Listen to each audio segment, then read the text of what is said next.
Test 1, Section 1. You will hear a man phoning a woman about an advertisement he has seen in the paper for some furniture. First, you have some time to look at questions 1 to 5 on page 9.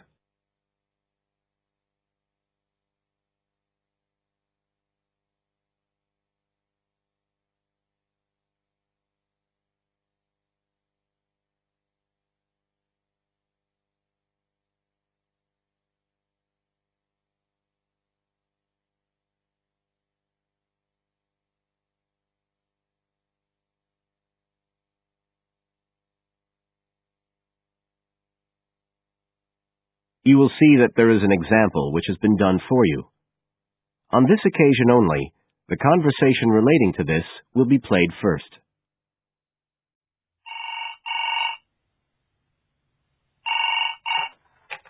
Hello?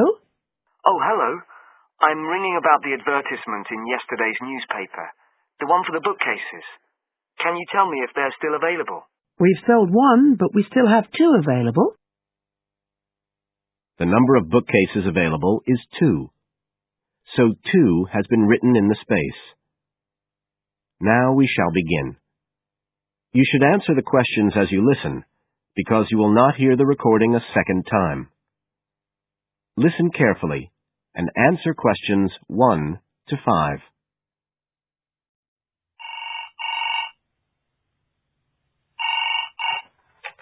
Hello? Oh, hello. I'm ringing about the advertisement in yesterday's newspaper. The one for the bookcases. Can you tell me if they're still available? We've sold one, but we still have two available. Right. Can you tell me a bit about them? Sure. What do you want to know? Well, I'm looking for something to fit in my study. I'm not too worried about the height, but the width's quite important. Can you tell me how wide each of them is? They're both exactly the same size. Let me see, I've got the details written down somewhere. Yes, so they're both 75 centimetres wide and 180 centimetres high. Okay, fine. That should fit in okay. And I don't want anything that looks too severe. Not made of metal, for example. I was really looking for something made of wood. That's all right. They are, both of them. So, are they both the same price as well? No, the first bookcase is quite a bit cheaper. It's just £15. We paid £60 for it just 5 years ago, so it's very good value. It's in perfectly good condition. Well, they're both in very good condition, in fact. But the first one isn't the same quality as the other one. It's a good, sturdy bookcase. It used to be in my son's room, but it could do with a fresh coat of paint. Oh, it's painted? Yes, it's cream at present. But as I say, you could easily change that if you wanted, to fit in with your colour scheme. Yes, I'd probably paint it white if I got it. Let's see, what else? How many shelves has it got? 6. 2 of them are fixed, and the other 4 are adjustable, so you can shift them up and down according to the sizes of your books. Right, fine. Well, that certainly sounds like a possibility. Before you hear the rest of the conversation, you have some time to look at questions 6 to 10 on page 9.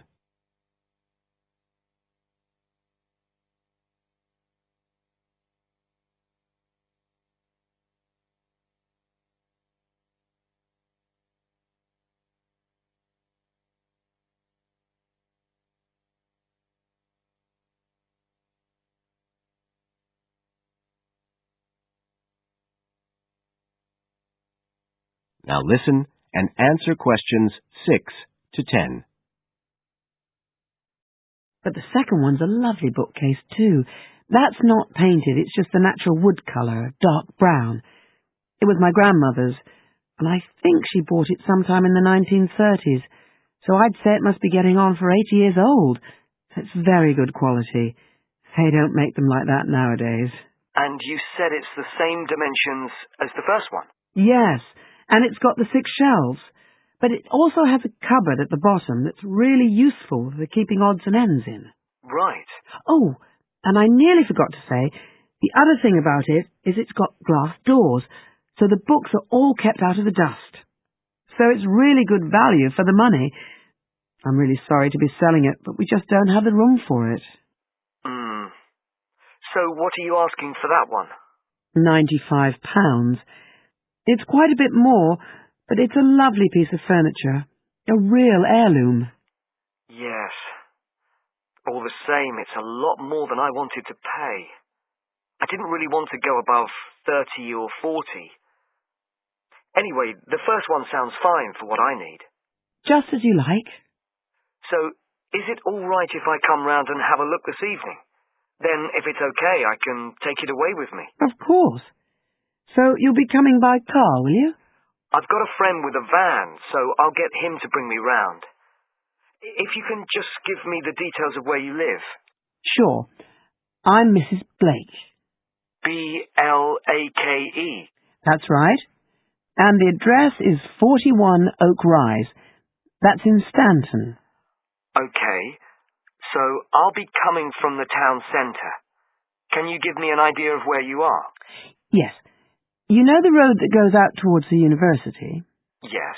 Well, you take that road, and you go on till you get to a roundabout. Go straight on, then Oak Rise is the first road to the right.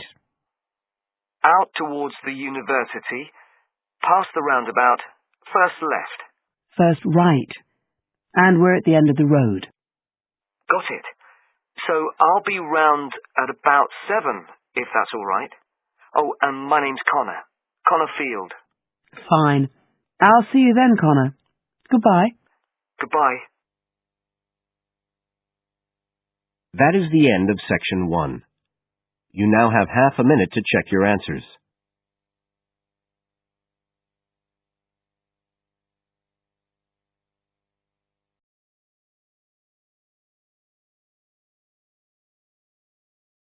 Part 2. You will hear a radio presenter talking about the planned rerouting of traffic around the shopping centre on the High Street. First, you have some time to look at questions 11 to 15.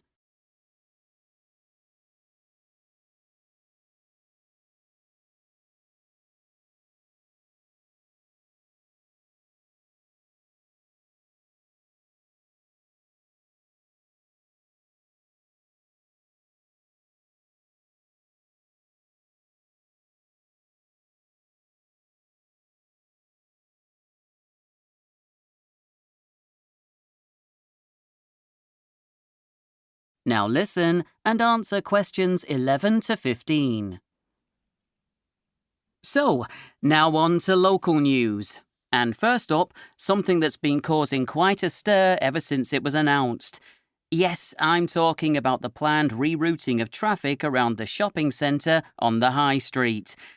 Judging by some of the emails we've received, there seems to be a great deal of confusion as well as controversy about what's actually going to happen. So let me start with an explanation. The aim of the project is to tackle traffic congestion along the High Street, which, as we all know, can be terrible during rush hour. The project will run over 2 stages. To begin with, there'll be a trial period, a pilot project if you like. If the changes prove to be successful, Stage 2 will be rolled out, and this will probably involve making any necessary adjustments and ironing out any problems.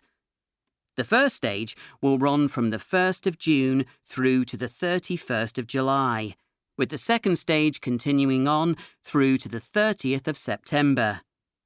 This will allow 2 months for the council to reflect on feedback from local residents and shopkeepers before Stage 2 begins. The council are inviting you, the public, to email them with your feedback. I had a look at the council's website before the show, and there doesn't seem to be a dedicated telephone number for those of you without internet access, but we'll keep you posted if this changes.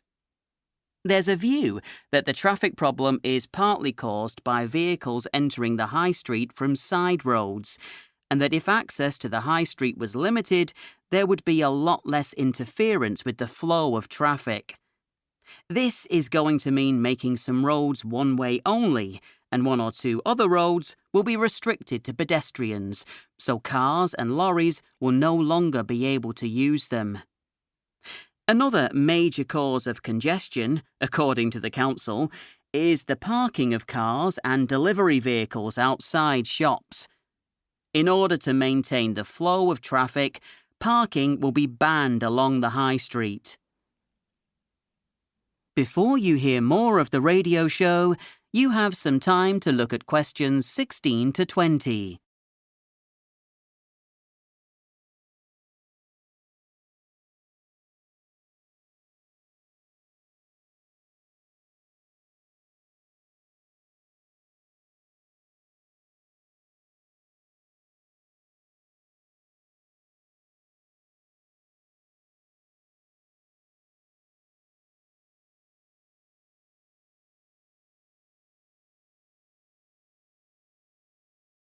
Now listen and answer questions 16 to 20. This all means that access to the high street from certain side roads will be blocked. At the north end, by the railway station, drivers will be able to join the high street from Malvern Road, which will remain unchanged, with two-way traffic. Lincoln Road will be made one-way and be open only to emergency services, which require access to the hospital. Motorists will no longer be able to use Hazelhurst Road, which will be pedestrianised, though delivery drivers will be given access to the cafes and restaurants. Elmdon Avenue, which is currently two-way, will be made one-way, and vehicles will be able to use it to join the high street. There was talk of closing Botterville Road completely and making it for pedestrians only, but this idea has been shelved until feedback has been received. As I mentioned earlier, the plan to reroute traffic hasn't gone down well with all members of the community. Parents have been concerned about cars speeding along back streets for some time and welcome the idea of keeping vehicles on the high street and off the side roads. Cyclists, on the other hand, are concerned that cycle lanes don't appear on any of the new plans and are worried that those lanes that currently exist will be scrapped. There have also been questions raised by the emergency services as to whether their vehicles would be affected by these changes, but they're generally very supportive of the proposals.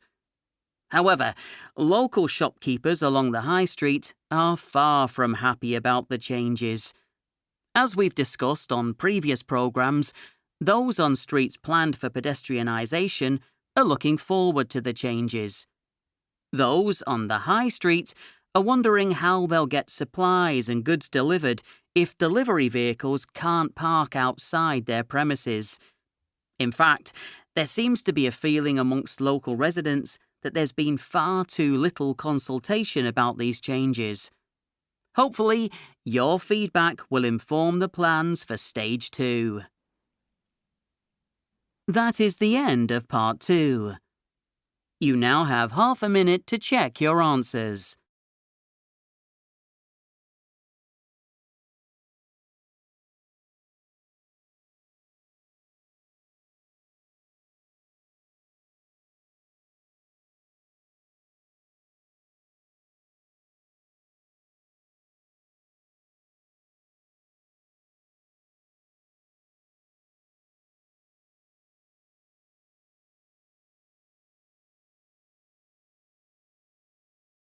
Now turn to Part 3.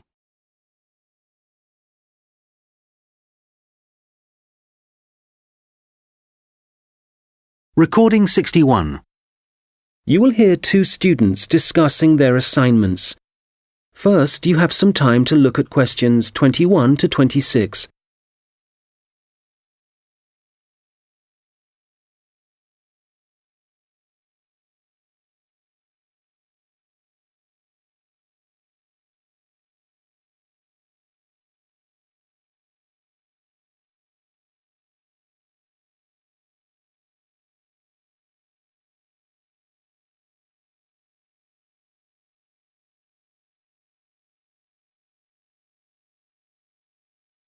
Hi, Mike. How's it going? Actually, I was up last night with an assignment, so yeah, I'm tired, but I guess we'd better sort this presentation out. Well, we've done enough background reading, but I think we need to organise exactly what we're going to say about biofuels during the presentation, and the order. I thought we could start by asking our audience what car engines were first designed to run on. Fossil fuels or biofuels? Nice idea. Yes, when most people think about cars and fuel, they think about all the carbon dioxide that's produced, but they don't realise that that wasn't always the case. You're probably right. The earliest car engines ran on fuel made from corn and peanut oil, didn't they? Yes. The manufacturers used the corn and peanut oil and turned them into a kind of very pure alcohol. You mean ethanol? Yes. In fact, most biofuels are still based on ethanol. Actually, I've got some notes here about the process of turning plant matter into ethanol, the chemical reactions and the fermentation stages. And it's interesting. The other students would appreciate it, but different biofuels use different processes. And if we give a general description, there's a risk we'll get it wrong, and then the tutor might mark us down. I'd rather we focus on the environmental issues. Fair enough. So, the main plants that are used for biofuel production now are sugarcane, corn... and canola. Of all of them, canola is probably the least harmful because machines that use it don't produce as much carbon monoxide. Sugarcane seems to be controversial. It doesn't require as much fertiliser as corn does to grow, but when they burn the sugarcane fields, that releases loads of greenhouse gases. Yes, but some critics have suggested that the production of corn ethanol uses up more fossil fuel energy than the biofuel energy it eventually produces. For that reason, I'd say it was more harmful to the environment. I see what you mean. You're probably right. It's interesting how everyone saw the biofuel industry as the answer to our energy problems, but in some ways, biofuels have created new problems. Well, in the USA, I wouldn't say that farmers are having problems. The biofuel industry, for them, has turned out to be really profitable. I think, though, that even in the USA, ethanol is still only used as an additive to gasoline or petrol. The problem is that it still has to be transported by trucks or rail because they haven't built any pipelines to move it. Once they do, it'll be cheaper and the industry might move forward. That'll have to happen one day. At least the government are in favour of biofuel development. Yes, but Brazil's probably in the lead as far as biofuels are concerned. They've got to the point where they don't need to import any oil now. Which is great. And the industry in Brazil employs a huge number of people. But is it sustainable? I mean, as the population grows and there are more vehicles on the roads and there's more machinery, surely they can't depend so much on sugarcane. At some point, there has to be a limit on how much land can be used for sugarcane production. Certainly, if you want to preserve natural habitats and native wildlife. I think that whatever problems Brazil's facing now, the same will be true for any country. You have to weigh up the pros and cons. Well, we probably won't see an increase in biofuel use. I mean, they won't replace fossil fuels until we can find ways to produce them cheaply and quickly and with less cost to the environment. Making sure they require minimal energy to produce. Exactly. And in a way, that means they have to cost less than fossil fuels, certainly when you're filling up your car. Yes, and whatever other kind of engines use fossil fuels at the moment.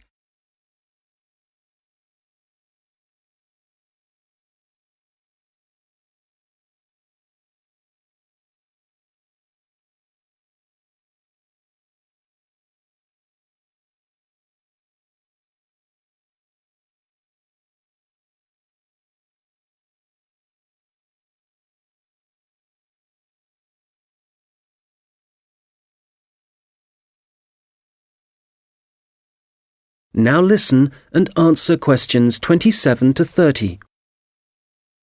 All right, so in the last section of the presentation, what problems are we focusing on? Well, we've already had a look at different types of pollution in the first section, so we can leave that out.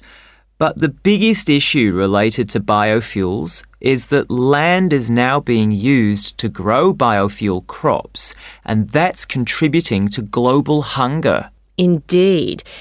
It doesn't seem right we're using corn to run cars when people can't afford to buy it to eat. Yes, let's talk about that. The other thing is that in some countries, the way that biofuel crops are grown and harvested still produces a great deal of pollution, really damaging to the atmosphere. OK, that's definitely an issue we should look at. Let's not finish on a negative note, though. Why don't we talk about the potential new sources of biofuel? So rather than corn and sugarcane, what other plants could be used? Good. Some companies are exploring the possibility of using wood and seeing how that can be used to make ethanol. Yes, and algae is another possibility. You can grow it in any water and it absorbs pollutants too. I read that. And grasses, they're another plant that researchers are investigating as a biofuel. And these kind of plants aren't used as food, which is why... That is the end of section 3. You now have half a minute to check your answers.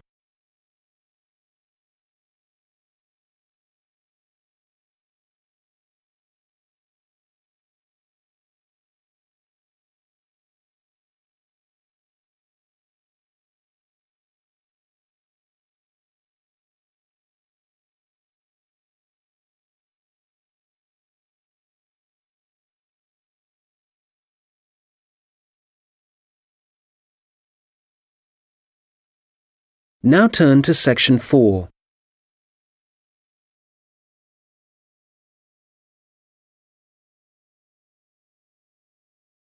Part 4.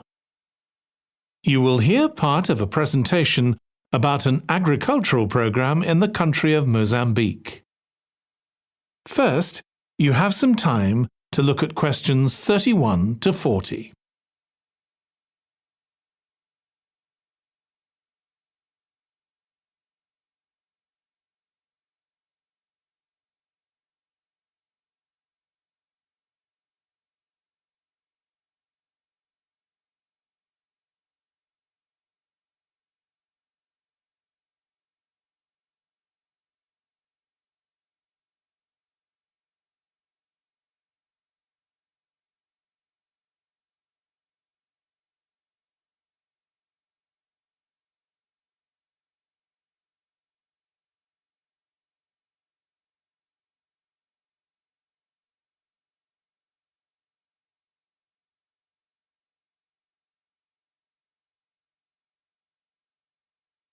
Now listen carefully and answer questions 31 to 40.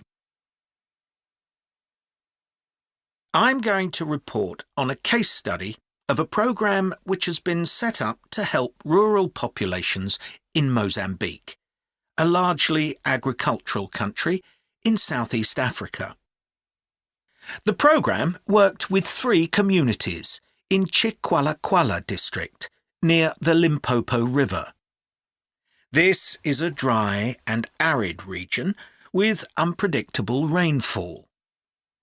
Because of this, people in the area were unable to support themselves through agriculture, and instead they used the forest as a means of providing themselves with an income, mainly by selling charcoal. However, this was not a sustainable way of living in the long term, as they were rapidly using up this resource. To support agriculture in this dry region, the program focused primarily on making use of existing water resources from the Limpopo River by setting up systems of irrigation, which would provide a dependable water supply for crops and animals. The programme worked closely with the district government in order to find the best way of implementing this. The region already had one farmers' association, and it was decided to set up 2 more of these.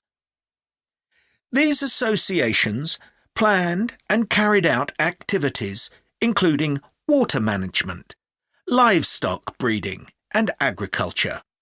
And it was notable that in general, women formed the majority of the workforce. It was decided that in order to keep the crops safe from animals, both wild and domestic, special areas should be fenced off where the crops could be grown. The community was responsible for creating these fences, but the programme provided the necessary wire for making them. Once the area had been fenced off, it could be cultivated. The land was dug so that vegetables and cereals appropriate to the climate could be grown, and the programme provided the necessary seeds for this. The programme also provided pumps so that water could be brought from the river in pipes to the fields. However, the labour was all provided by local people, and they also provided and put up the posts that supported the fences around the fields.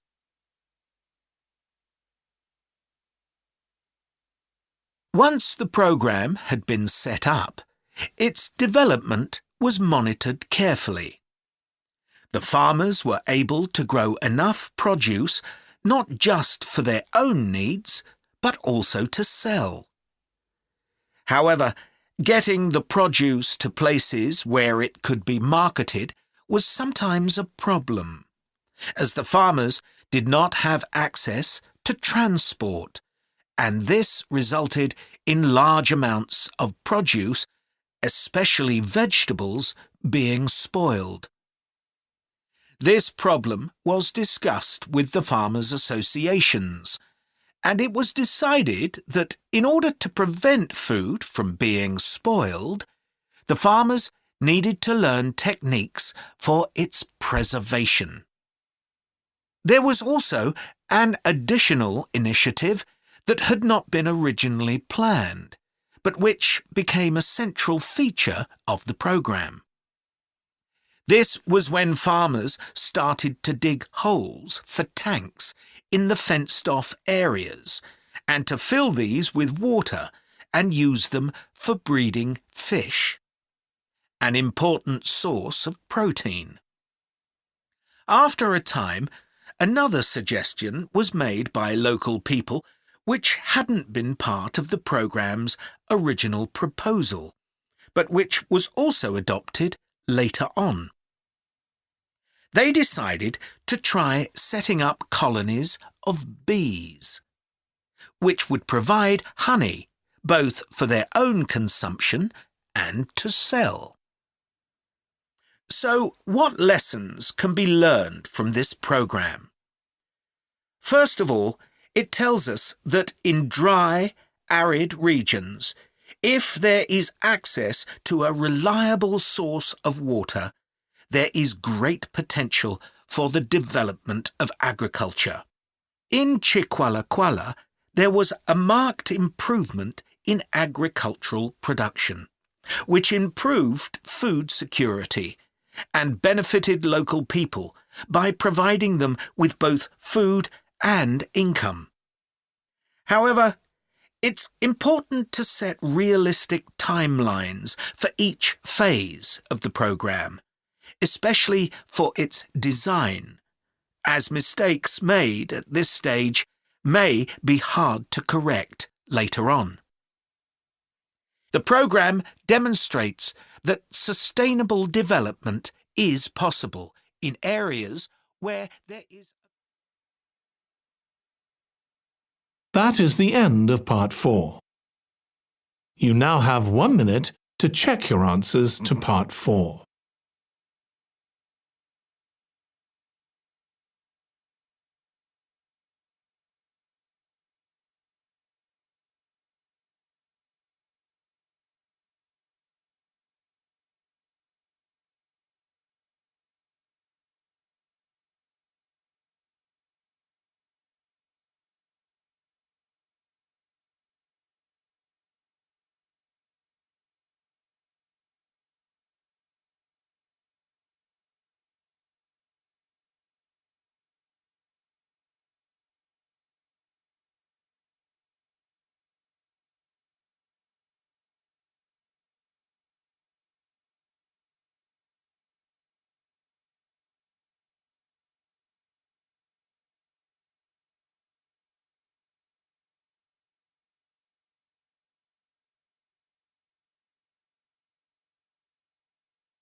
That is the end of the listening test. In the Ielts test, you would now have 10 minutes to transfer your answers to the answer sheet.